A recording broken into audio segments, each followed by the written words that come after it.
warahmatullahi wabarakatuh. Halo Sobat Bawaslu, selamat datang di Anoa Podcast Bawaslu Sulawesi Tenggara. Bersama saya, Devi Setiawati, selaku host. Pada kesempatan kali ini, kita akan membahas tema yang sangat menarik, yaitu di balik layar pemilu. Mulai dari data pemilih, logistik, hingga sengketa. Dan tentunya di akhir video kita akan menjawab 2 pertanyaan dari Sobat Bawaslu yang telah mengirimkan pertanyaannya melalui Instagram Story Bawaslu Sulawesi Tenggara. Sobat Bawaslu, pada kesempatan kali ini kita akan membahas sesuatu yang sering luput dari pandangan kita, yaitu dapur penyelenggaraan pemilu. Ya, di balik bilik suara dan tinta ungu itu ada kinerja keras yang sangat luar biasa dari penyelenggara pemilu. Tentunya salah satunya dari Komisi Pemilihan Umum. Kita akan kupas tuntas bersama narasumber kita yang sangat luar biasa.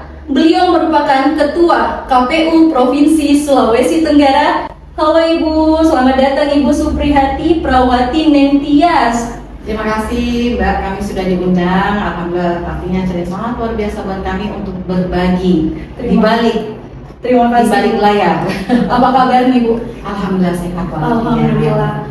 Bagaimana Ibu perasaannya setelah melewati rangkaian tahapan yang begitu panjang Bu, mulai dari pemilu hingga pilkada 2024 kemarin Bu? Terima kasih Mbak, yang pasti perasaan kami sudah plong ya, artinya di balik berbagai dinamika yang terjadi, alhamdulillah kita sudah tiba pada titik hari ini di mana semua permasalahan dapat kita atasi, dan tentu ini berkat sinergitas kami dengan Bawaslu. Sangat luar biasa sekali ya Bu, sudah lega, sudah plong melewati berbagai macam tahapan Bu. Mungkin berdasarkan tema kita nih Bu, mulai dari data pemilih, logistik hingga sengketa. Yang pertama nih Bu, mulai dari daftar pemilih. Sekarang kan lagi tahap pemutakhiran daftar pemilih berkelanjutan Ibu. Apa sih Bu tantangan terbesar yang dihadapi KPU dalam proses tersebut Bu? Serta bagaimana sih Bu strategi untuk memastikan tidak ada warga yang kehilangan hak pilihnya untuk pemilu mendatang Bu? Baik, terima kasih Mbak. Tantangan terbesar bagi KPU dalam pemutakhiran data pemilih adalah yang pertama adalah dinamika daripada perpindahan penduduk yang sangat luar biasa. Pindah memilih, kemudian penduduk yang datang, penduduk yang pindah, kemudian juga meninggal dunia, kemudian juga status dari TNI Polri menjadi sipil, begitu pun sebaliknya dari sipil menjadi TNI Polri, dan juga anak-anak kita yang berusia 17 tahun. Nah, disitulah tantangan sangat luar biasa, di mana jika tidak ada kesadaran dari masyarakat, nah tentu juga kami sangat sulit untuk mendeteksi daripada pemilih-pemilih demikian. Tetapi strategi yang kami lakukan adalah pertama, tentu di tahapan tentu kami selalu berkoordinasi dengan Bawaslu. Begitupun di non tahapan. Kemudian kami selalu mengadakan rapat dengan instansi terkait, dari tentu melibatkan Capil, kemudian TNI Polri, kemudian dari Kemenkumham, karena juga kita punya pemilih-pemilih di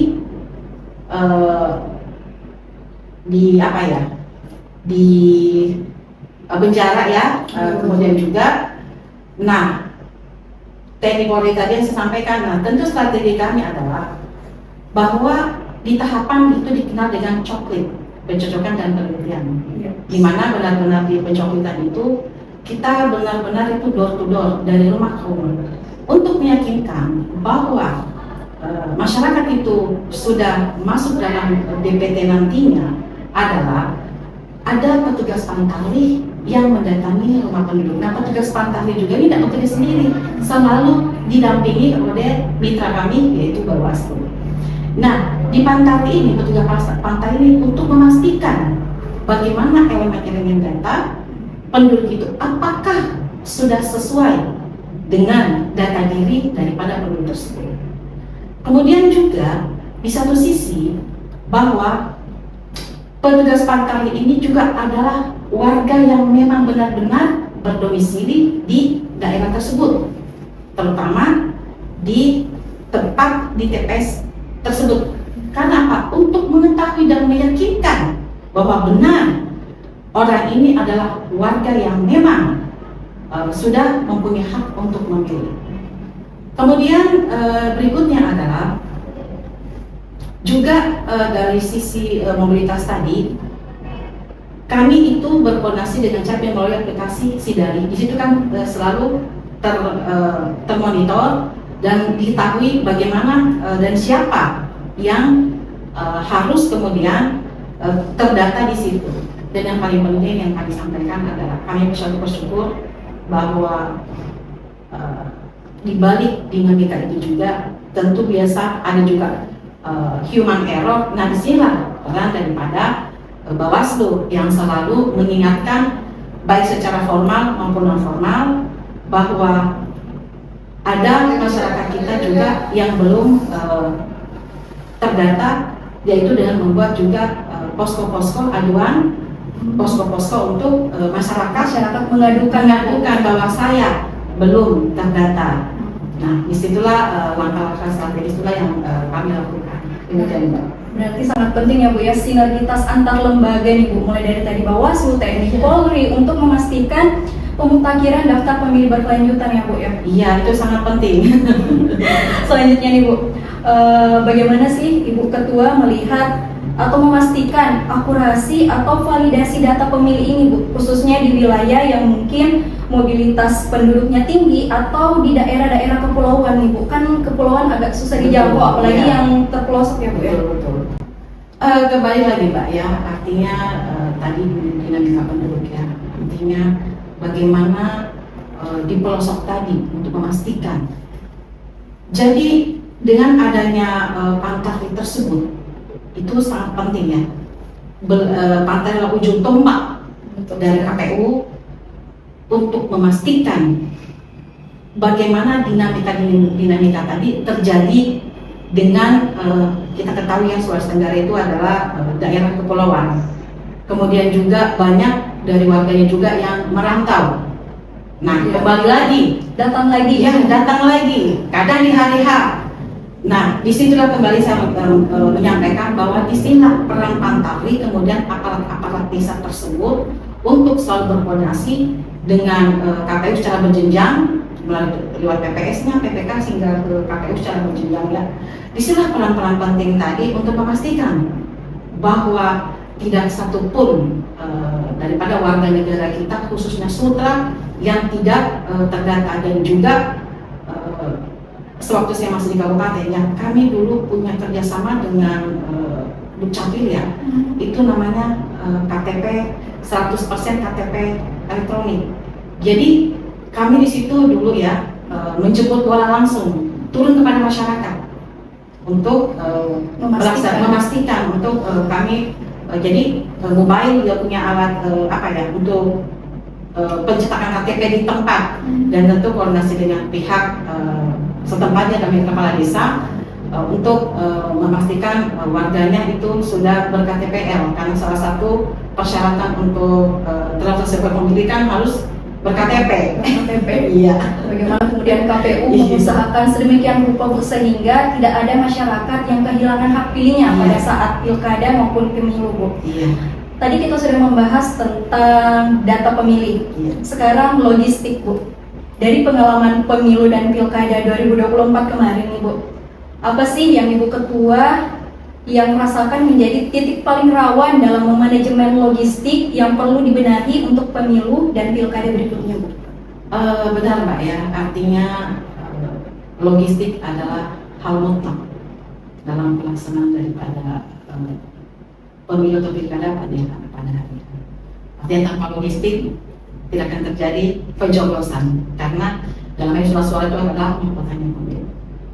Nah, hal yang paling krusial adalah tentu harus matang dalam merencanakan daripada pendistribusian itu. Kenapa? Karena khusus kita Sulawesi Tenggara itu daerah kepulauan dengan kondisi yang ekstrim ya, apalagi ketika cuaca yang ada salah satu memang beberapa titik ya, tempat titik itu yang sangat luar biasa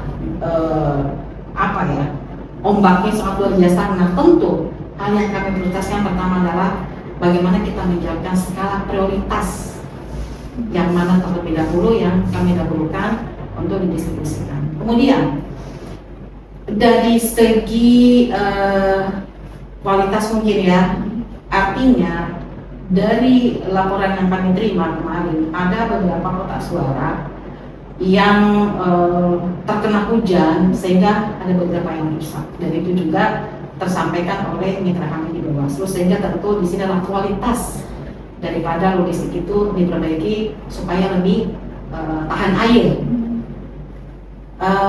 Kemudian juga adalah masalah koordinasi, bahwa kami memang harus betul-betul berkoordinasi dengan TNI Polri, Angkatan Laut, BMKG, dan juga Dinas Perhubungan, karena di tempat-tempat tertentu itu memang kami membutuhkan bantuan yang lebih daripada alat transportasi yang memang sudah disediakan. Jadi di situ tadi hal yang paling penting, apa sih yang mesti diperbaiki ke depan, ya seperti itu kan. Ya, sangat luar biasa sekali Bu pertarungannya.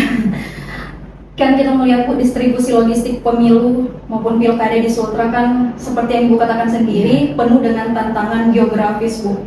Contohnya mungkin di wilayah-wilayah rawan seperti beberapa daerah di Wakatobi, Buton Selatan Bu, yang terkenal dengan hantaman ombaknya Yang sangat luar biasa. sangat luar biasa. Bahkan tidak sedikit penyelenggara pemilu harus bertaruh nyawa untuk mengantarkan logistik tersebut. Bagaimana Ibu melihat hal tersebut Bu? Artinya hal yang paling penting di sini adalah dedikasi dari para penyelenggara. Dengan kita, ketika kita sudah melaksanakan tugas, sudah tidak ada namanya rasa takut. Yang ada pada diri kita adalah bagaimana kegiatan ini sukses. Kita mengabaikan semuanya, masalah nyawa, keluarga, dan lain-lain. Jadi memang menjadi penyelenggara itu adalah tugas yang sangat mulia, karena untuk memastikan semua terlaksana sesuai dengan regulasi, nyawa pun kita pertaruhkan. sebelum logistik diantarkan. Tadi kan sudah bahas tentang data pemilih, logistik, sekarang sengketa nih Bu. Sengketa pemilu dan pilkada sering bermula dari perbedaan persepsi terhadap proses dan hasil rekapitulasi suara Bu. Bagaimana KPU memastikan proses rekapitulasi berjalan terbuka dan dapat dipertanggungjawabkan serta transparansi Bu? Baik, terima kasih Mbak. Terkait rekap, artinya dalam regulasi kami di PKPU itu sangat jelas bagaimana mekanisme daripada rekap tersebut. Kemudian juga rasanya itu ada juknis. Nah, seperti yang kita ketahui, yaitu rekap itu kan berjenjang, mulai dari tingkat kecamatan, kemudian kabupaten, provinsi, hingga ke pusat. Nah, di rekap berjenjang ini tentu harus yang paling utama itu pelaksanaannya itu di tempat yang terang benderang, yang pertama. Kedua, nah di dalam rekap ini kan kita semua mengetahui itu melibatkan, ada pelibatan, bukan hanya insan penyelenggara SKPU, tetapi ada Bawaslu sebagai pengawas. Yang kedua tentu ada saksi dari partai politik beserta pemilu. Kemudian ada pemantau dan juga masyarakat. Nah, di dalam hal rekapitulasi tersebut, tentu setiap unsur yang terlibat tadi, baik Bawaslu, saksi parpol, kemudian saksi peserta juga, itu memegang data. Artinya pasti semua memegang data. Nah, ketika misalnya ada data yang berbeda, nah disitulah kemudian kita bisa menyandingkan antara data Bawaslu dan data KPU dan juga saksi, peserta dan saksi. Sehingga itulah cara kami dalam hal memastikan bahwa apa yang dihasilkan daripada pada saat itu rekapitulasi itu benar-benar real, transparan, real. Kemudian juga dapat dipertanggungjawabkan jika ada misalnya perbedaan. Nah, ada ruang namanya kita perbaiki. Jika memang ada kekeliruan ketika terjadi pemilihan tersebut, tapi alhamdulillah di pilkada dan pemilu ini alhamdulillah tidak ada perbedaan data antara KPU, Bawaslu maupun peserta pemilu. Ya Bu, kalau dalam konteks pengawasan dan transparansi tadi Bu, bagaimana sih Bu pola koordinasi atau komunikasi antara KPU dan Bawaslu sehingga bisa dijaga agar tidak terjadi kesalahpahaman antara lembaga penyelenggara pemilu itu sendiri? Baik, makasih Mbak. Di dalam Undang-Undang 7 tahun 2017 itu ada 3 penyelenggara pemilu, ada KPU, Bawaslu, dan DPP. Ketiga ini mempunyai tugas dan fungsi yang berbeda, tetapi mempunyai satu tujuan: bagaimana pemilu pilkada terselenggara demokratis dan berintegritas. Pemilu sebagai penyelenggara teknis, kemudian Bawaslu sebagai wasitnya karena beliau pengawas, dan juga DPP sebagai penyelenggara daripada jika terjadi etik. Nah, bagaimana mitra komunikasi kita ini agar tidak terjadi miskomunikasi dalam tahapan apapun ya, Bawaslu selalu hadir menyertai daripada semangat.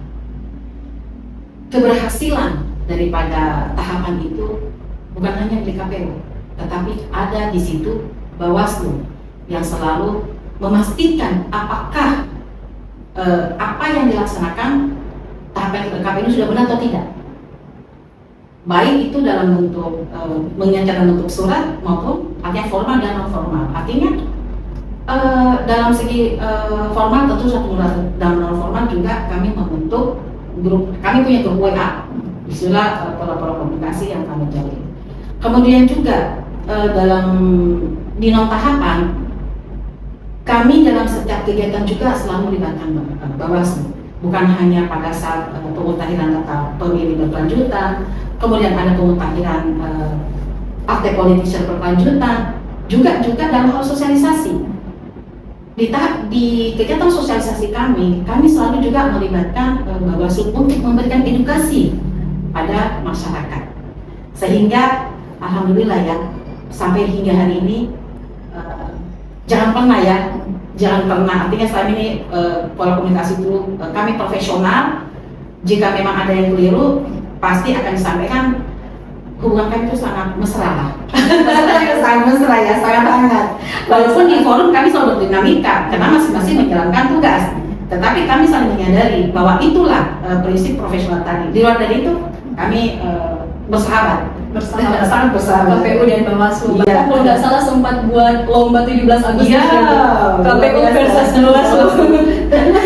Aduh, sangat luar biasa sekali antara pola koordinasi dan komunikasi antara KPU dan Bawaslu nih Sobat Bawaslu. Selanjutnya Bu, kita melihat inovasi digital. Apakah sudah ada Bu KPU Sulawesi Tenggara menerapkan inovasi tersebut atau mungkin berupa sistem informasi yang digunakan untuk meningkatkan efisiensi dan transparansi dalam pengelolaan data maupun logistik pemilu? Baik, makasih Mbak. Jadi kalau KPU ya itu kita sudah memang sudah punya sistem ya digitalisasi, sehingga ada beberapa menjadi akses contoh sigali kami untuk terkait dengan data pemilih. Kemudian Sirekap itu sangat membantu transparansi daripada rekap berjenjang tadi, di mana data dan hasil rekap itu bisa diakses dari semua TPS. Kemudian juga kami punya SILOG, Sistem Informasi Logistik, dan juga termasuk kami punya SITUM, Sistem Informasi Hukum. Jadi alhamdulillah dari segi digitalisasi kami gak ketinggalan deh, tetap terdepan. Selanjutnya Bu, bagaimana sih Bu KPU melihat peran media sosial dan konten-konten kreator? Kan banyak sekarang Bu konten kreator yang sebenarnya mereka menjaga semangat demokrasi baik itu pemilu maupun pilkada di masa depan Bu. Sangat salut ya, kami sangat salut. Artinya apa? Saya juga melihat media sosial daripada Bawaslu itu sangat luar biasa ya. Konten kreatornya bagaimana selalu mengingatkan para pemilih, kemudian intinya bersifat edukasi, dan itu sangat penting untuk pemilih-pemilih Gen X ya hari ini. Kalau Gen Z ya, yang selalu berhadapan dengan handphone terus, jadi itu adalah media yang sangat penting dan sangat luar biasa dan dapat mempengaruhi pemilih. Kami juga di KPU juga berupaya membuat konten-konten serupa yang sifatnya edukasi agar masyarakat mempunyai kesadaran untuk memilih. Itu hal yang paling penting untuk datang ke TPS, dan juga kesadaran yang artinya bahwa datang pemilih karena idealis, bukan karena apa-apanya atau karena ada apanya, tetapi memang betul-betul mereka paham bahwa siapapun yang mereka pilih itu ada tanggung jawab moral, bahwa pastikan dan yakinkan bahwa kita pilih itu memang untuk kebaikan daripada daerah kita. Yuk. Selanjutnya nih Bu, dari seluruh proses rangkaian tahapan pada pemilu dan pilkada 2024 kemarin Bu, apa sih pembelajaran paling berharga yang Ibu selaku Ketua KPU yang akan dijadikan sebagai bahan evaluasi menuju pemilu dan pilkada 2029 nanti? Yang pertama, hal yang bisa kami petik, yang pertama adalah tentu koordinasi antar lintasan. Itu sangat penting.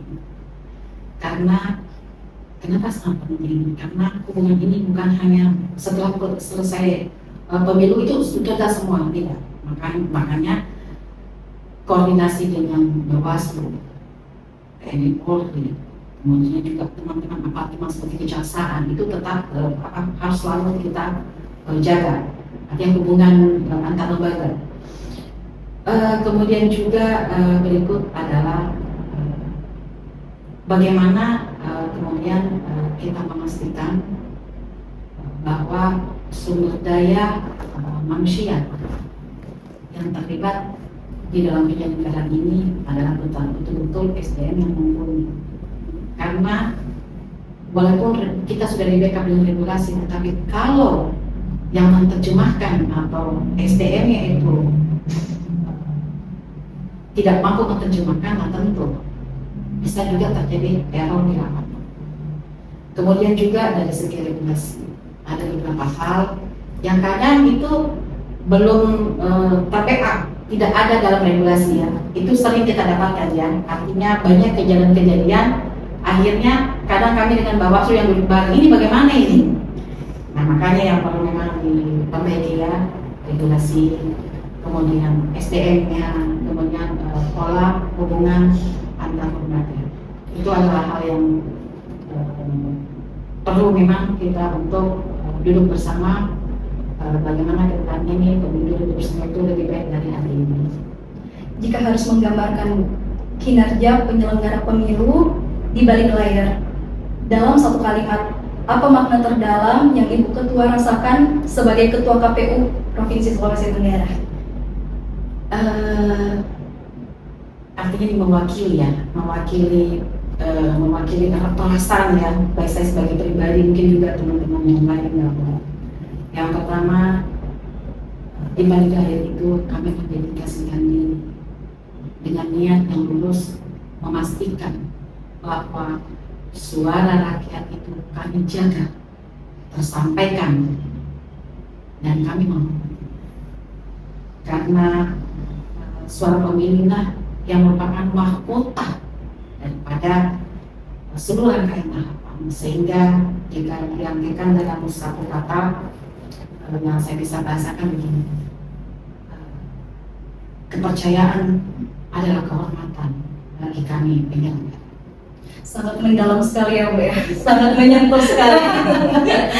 Baik nih Sobat Bawaslu, itulah tadi satu kalimat mendalam yang disampaikan oleh Ketua KPU Provinsi Sulawesi Tenggara. Selanjutnya kita akan memilih dua pertanyaan dari Sobat Bawaslu yang telah mengirimkan pertanyaannya melalui Instagram Story Bawaslu Sulawesi Tenggara nih Bu. Jadi kita pilih dua pertanyaan Bu. Ada banyak yang bertanya, kita pilih dua aja nih Bu. Berhubung segmennya ini terbatas.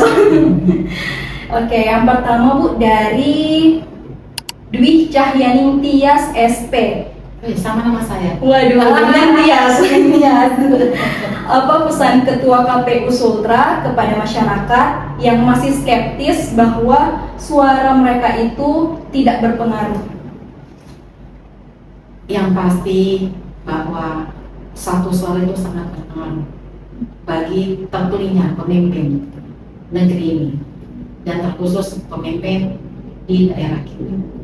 Jadi jangan pernah ragu. Suara itu dari kalangan manapun, one man one vote. Satu suara itu adalah sangat berharga. Jadi jangan berpikiran bahwa saya nggak ada apa-apanya.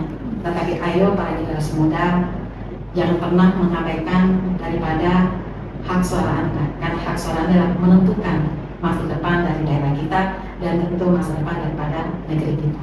Sangat luar biasa sekali nih Bu. Yang kedua nih Bu, semoga tadi Dwi Cahyaningtyas puas dengan jawaban yang diberikan oleh Ibu Ketua nih. Yang kedua dari @Natalia Liwowul, apa langkah konkret KPU agar pemilih disabilitas, lansia lebih terfasilitasi di pemilu mendatang Bu? Bagi KPU sendiri ya, itu karena kami sudah menyediakan ruang yang sangat luas untuk pemilih disabilitas. Yang pertama, bangunan atau bentuk daripada TPS itu sudah dikondisikan bagaimana itu pemilih disabilitas, terutama kursi roda itu bisa masuk, Bisa ramah. ramah kepada pemilih disabilitas. Yaitu pertama tentu pintu daripada TPS itu sudah dikondisikan. Kemudian letak tinggi daripada kotak suara itu memang sudah dikondisikan juga dengan disabilitas yang di kursi roda untuk mudah memasukkan daripada surat suara. Kemudian juga bagi yang istilahnya tunanetra itu memang sudah terfasilitasi juga dengan surat suara yang braille ya, itu sudah ada. Jadi makanya memang kita sudah data memang di setiap TPS ada berapa daripada yang dibutuhkan. Dan hal-hal untuk lansia juga ya dibenarkan dalam kondisi tertentu untuk didampingi. Jadi insya Allah apa yang sudah ada kami pertahankan dan tentu ke depan akan kita tingkatkan. Demikian Mbak. Sangat luar biasa sekali nih Sobat Bawaslu. Baik Bu, itulah tadi podcast kita pada kesempatan kali ini. Sobat Bawaslu, itulah tadi bagaimana kita sudah berbincang sangat dalam bersama Ketua KPU Provinsi Sulawesi Tenggara. Pada kesempatan kali ini kita berbincang sangat berdaging Bu isinya, sangat berbobot sekali pada kesempatan kali ini. Bagaimana kita membahas data pemilih itu dikumpulkan, kemudian bagaimana logistik tersalurkan dengan sangat baik dan bagaimana sengketa dapat diselesaikan dengan sangat baik. Baik Sobat Bawaslu, semoga memberi manfaat podcast kita pada kesempatan kali ini dimanapun Anda berada. Bersama rakyat, awasi pemilu. Bersama Bawaslu, tegakkan keadilan pemilu. Wassalamualaikum warahmatullahi wabarakatuh.